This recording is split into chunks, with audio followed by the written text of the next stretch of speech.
Good afternoon, professor and classmates. I am Javier Orlando González Junco. Next, I present my point of view on the document Formation of the Smithing State. Main idea. The next look at work inequality in large Washington campus is the state's fiscal capacity, especially in Colombia between 1920 and 1970.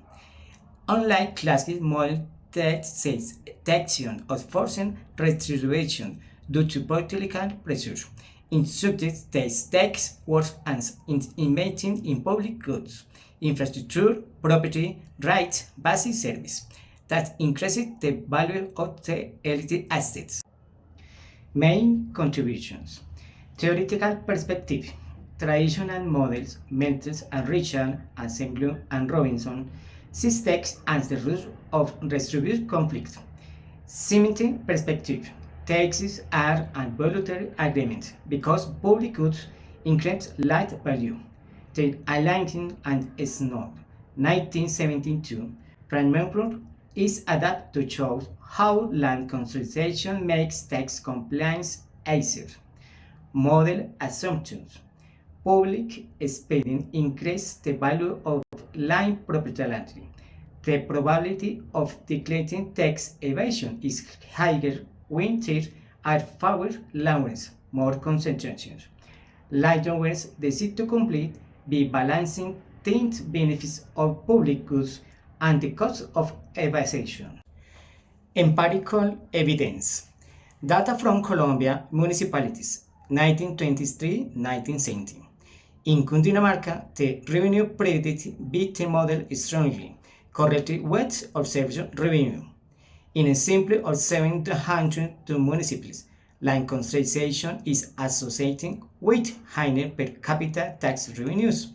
The relationship holds when controlling for economic development, agricultural specialization, colonial legacy, and past conflict.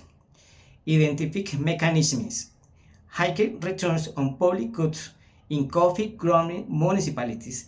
The relationship is stronger because public investing directly increasing land value.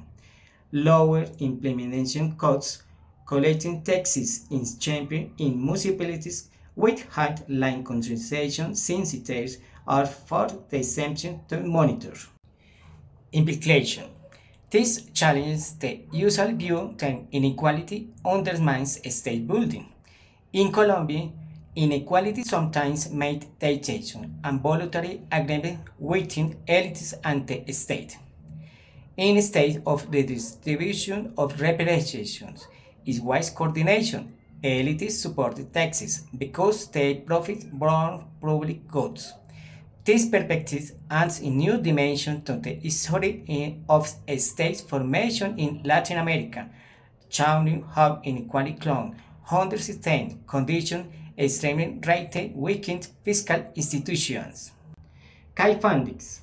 Land concentration lowers the average fiscal cost of collecting and peso of revenue. Direct taxes, property, show a stronger correlation with inequality than indirect tax sales. Other statistics confirm that the relationship is explained by omitting variables. Inequality comes under certain conditions actually helps state capacity instead of inherent height. Contributions. 1. Political economy of public goods show how land concentration aligns elites' interests with state investment. 2. Redistribution and political conflict offers an alternative logic to elite resistance.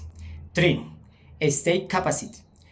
Emphasis reciprocity and the demand side, not just coercion. 4. Voluntary provision of public goods links taxation with private benefits from public investment. 5. Economy history Latin America. Providence evidence that inequality can strengthen local fiscal capacity, contrasting with national patterns of elite resistance. Conclusion. The document suggests a reinterpretation. Land inequality is not always and barriers to fiscal capacity.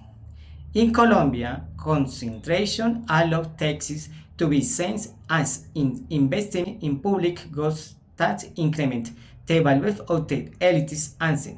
So, taxation was sometimes more of voluntary agreement waiting the state and the elite stand at currency imposition.